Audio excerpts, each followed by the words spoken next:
Yeah, so basically, just for the sake of the argument, we'll take it as a given that we ought to care for animals.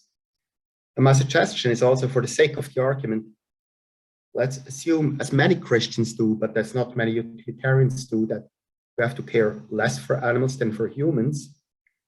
And let's assume that we have to care more for animals than we do in the status quo. And I'll make a bit of a bold statement, but I think the second statement, it's almost anyone who looks at the empirical facts can't help to come to the conclusion that we should care more for animals. So one thing is, if you look at the empirical facts and you realize actually how bad it is with animal farming, factory farming and all that, most people are a bit surprised that it's worse than they thought. And also, if you look at the empirical facts, actually the impact that our exploitation of animals has via climate change, via pandemics, etc., is more than many people expect. So in that sense, so that's kind of like a rough background. Then the question for tonight is, how can we use certain EA mindsets to improve our care for animals? And a quick personal note, in a week's time, I'll have a chance to speak to a group of animal theologians. They have like a big grant to do research on animals from a theological perspective. And they said, well, this effective altruism thing is interesting. It's very alien to how we think. Can you share some things? And I said, yes. And then I said, how about a 5-hour workshop? I said, okay. So I'm very keen. If you have any ideas, please share them with me, and I'm happy to take them up. So now we're coming to the central slide. Can you read it? Is it big enough? Basically, I just have 7. Perfect. Okay, thanks. Yeah. So just 7 EA mindsets that I think are really helpful. And by the way, if there's something in the chat that I should read now, could someone quickly unmute and tell me, because I'm not able to speak and read the chat. Yeah. So the first point is, and this is a really trivial point. This is nothing deep, but I think it's massive. So effective altruists are really keen on making the point that numbers count. That it matters whether we help, 1 million animals or 1,000 animals with the same amount of money. And this is often, there is this famous study, and actually, interestingly, it was done, with an animal question. The study is usually used to prove so-called scope insensitivity, so that people don't have a sense of numbers. So they ask people, how much are you willing to save 2,000 birds, from an oil spill or something? The average number was something like $80. They asked people, how much would you be willing to pay for 20,000 birds? It was $78, like $2 less. It's a bit weird, but basically the same amount. Or for 200,000 birds, it was $88. So basically, by a factor of 100, people are willing to pay the same amount of money. We don't have a sense for numbers. And this just this very small point, like, be aware of the orders of magnitude. I think this could improve our care for animals already massively. There's nothing deep here, but it's hugely practically relevant. I also sent this one link, which is called Reducing Suffering. How many wild animals are there, which gives a rough estimate of how many animals there are of different kinds. And I think typical animal activism pays hardly any attention to this at all. I'm from Switzerland. We have a referendum last year on animal experimentation. It wanted to forbid any kind of animal experimentation in the lab. And it wasn't the first referendum like that. And so many animal activists focus on lab animals. It was also one of the early things that the animal movement cared about, vivisection, I think already in the 19th century and so on. But if you look at the actual numbers, I mean, it's minuscule. The animal suffering that happens in labs and the animal suffering that happens in factory farms or in the wild are tremendously much bigger.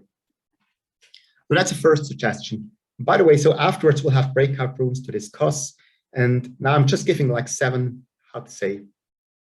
ideas to think about. Maybe some are interesting, maybe not.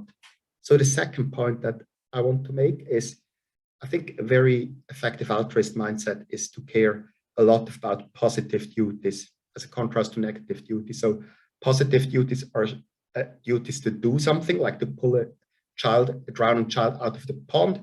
Negative duties are duties to refrain from something. So duty not to throw a child into the pond. And why do effective altruists care so much about positive duties? So it's because we care about results. So as effective altruists, we care about needs being fulfilled, basic needs being fulfilled, people doing well, people not suffering, people's rights being fulfilled. And, if we want needs fulfilled, we don't care that much about the question, well, did I make this need go unfulfilled? Or did someone else make this need go unfulfilled? Or was it just a natural process that made this need go unfulfilled? Our question is, how can we fulfill this need? Someone's needs aren't fulfilled. How can we do that? And it doesn't really matter whether the need is unfulfilled because I made it go unfulfilled or because I didn't do something about it. And so once you have you treat positive and negative duties symmetrically, which is a bit counter to common sense. So common sense puts much more emphasis on negative duties. You see that there's huge potential to change the world for the good by focusing on positive duties rather than just on negative duties. So, outside the animal domain, like going to the domain of poverty, I think people make such huge efforts. They go to such great lengths not to harm people in poverty through the goods they buy. So people put much effort into fair trade. And it's very hard to avoid harm through fair trade. Like you have to invest much effort, you achieve little. And if you would just focus on, well, how can I best fulfill the needs of people, you would find much more effective ways. And I think actually in animal activism, there's so much focus on avoiding harming animals, like not eating meat, thereby not harming animals. And there's much less focus on, well, just how can we best serve these animals that are not living the lives that God intended for them.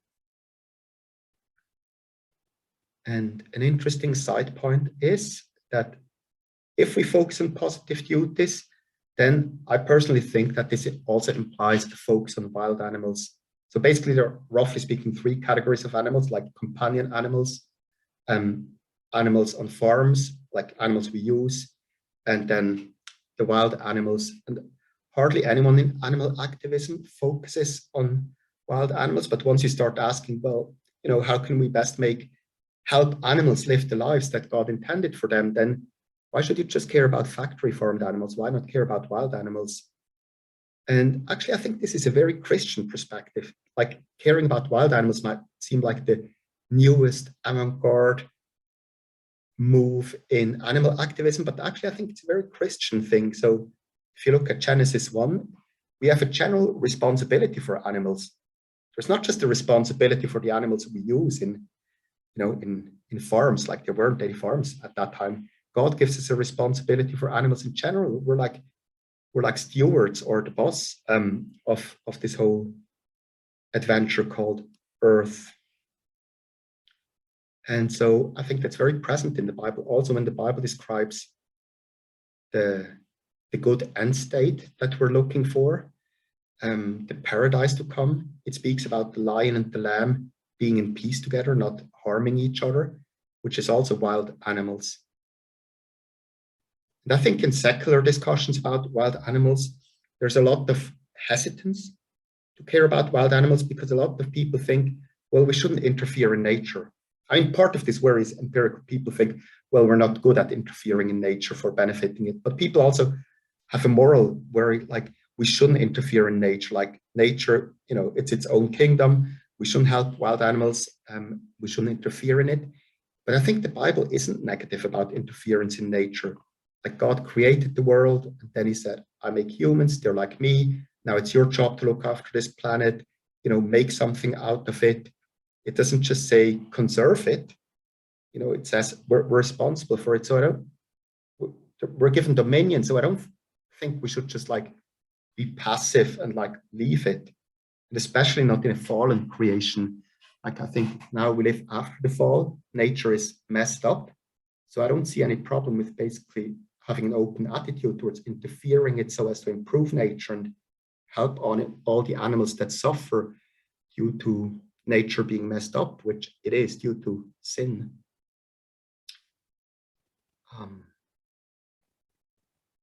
So I'll go to the next point, which now the next points I think are mostly a bit shorter. So I think an EA mindset is not to worry, which is very much related to the last point, like not to worry too much about who is responsible for the mess we're in.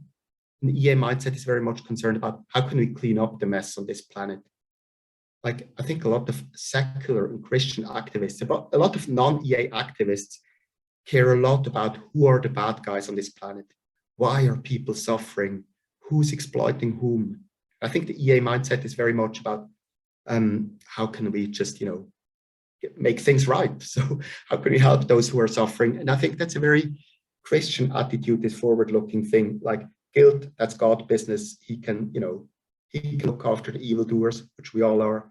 He can forgive the, sin. He can give what people deserve. That's his business. We just look at how can we make things better. I think this is also true for animal activism, where there's a lot of anger at the bad guys, at the non-vegetarians, at big meat, etc. So I don't think we need to be that worried about, what's the root cause, and is the root cause some evil people? We can leave that to God. Yeah. Fourth point, EA is quite, and I already mentioned that a number of times in the first 3 points, it's aimed at practical solutions, like solution-oriented. And I think that's something that's so helpful. I wish so much more people want to make the world a better place, would care more about just making, really looking for practical solutions. And I want to share a memory from our last EACH conference. There was the talk about animals by David Clough, who's one of the foremost animal theologians who cares about animal ethics, and who's also personally concerned about animals. And then JD, our director, he asked him, well, for $5,000, you can save one human life, or you can free 10,000 chicken from cages. What would you do? That's roughly how it went. And the deeply interesting thing for me was that David Clough wasn't happy in some sense about this question. I mean, he took it and he answered it. It was great, but he said, well, first, in one sense, he was very skeptical that there actually are such trade-offs. He said the quantifications are difficult. He said it might be win-win, etc. And ultimately, to me, it seemed the upshot was, let's not face this trade-off. Now, I wouldn't have a problem if he, as a theologian, said there's something philosophically, theologically deeply wrong with putting the question like that. But in some sense, it seemed to me that despite having written so much about animals, he sort of wasn't happy to just face the question. And it seems to me, well, I'm donating my money. Me personally, I don't think I've ever donated much or anything at all for animal causes, but it's a big thing in my mind. I often wonder, should I? And I sort of couldn't believe it that there wasn't, an answer to this question. So that was quite eye-opening to me, and I've told it in the meantime to a number of people. It's like, in my head, I call it the JD question. So yeah. Okay, I shouldn't make much longer, so I'll go through the remaining points quickly. Fifth point, I think EA is one of the few activist groups that takes population question seriously. So, the question, is it, if there were 10 times more humans on this planet or 10 times fewer, would this be much better or much worse? And now for humans, these populations questions are philosophically extremely difficult, but I think for the animal activism, it's actually a deeply relevant question whether it's a good thing if there are many more animals on this planet, because there is this argument called the logic of the larder, that people say, well, if we wouldn't eat meat and other animal products, much fewer animals would be born. And isn't that sad if much fewer animals would be born? They maybe their life isn't great, but at least it's better than zero. So isn't it a wonderful thing if we give life to so many animals? And people sometimes just, they shake their head and say, what kind of question is this? But actually, it's a question that once you start thinking about it, you think, no, it's actually inescapable. It might be hard to answer, but it is actually relevant. Sixth point. Oh, I'm taking too long. That would be a big point. I'll make it quickly. So one thing I love about effective altruism is the impartiality that it promotes. That we shouldn't be partial, are animals far away in time or space. Some animals are very different from us, like shrimp or insects. Some are very similar, like monkeys. we should be impartial. Now, the typical way that EAs are impartial is to say all suffering counts equally. I put the link in the chat. It's a second link. It's a Google Doc, which shows how effective altruists do that. I find it a fantastic spreadsheet. Anyway, I personally think for Christians, it's quite questionable whether we should give equal weight to the suffering of different animals, because I do think as a Christian, I don't think animals count just as much as humans. So in some sense, I think animal suffering might count less. It counts a lot, but it might count less. I'm also worried that if we just look at the suffering, some animals get shortchanged. So I'm thinking oysters or insects, and actually the same also, fetuses or humans in a coma. I think they receive too little weight if we just look at their capacity for suffering. So I think God likes animals, and I can't really believe that he would just give so much less weight to insects than to frogs, simply because insects can feel less pain. Okay, that's a very big question. So last point, one thing I like about effective altruism, that it's open to weird ideas.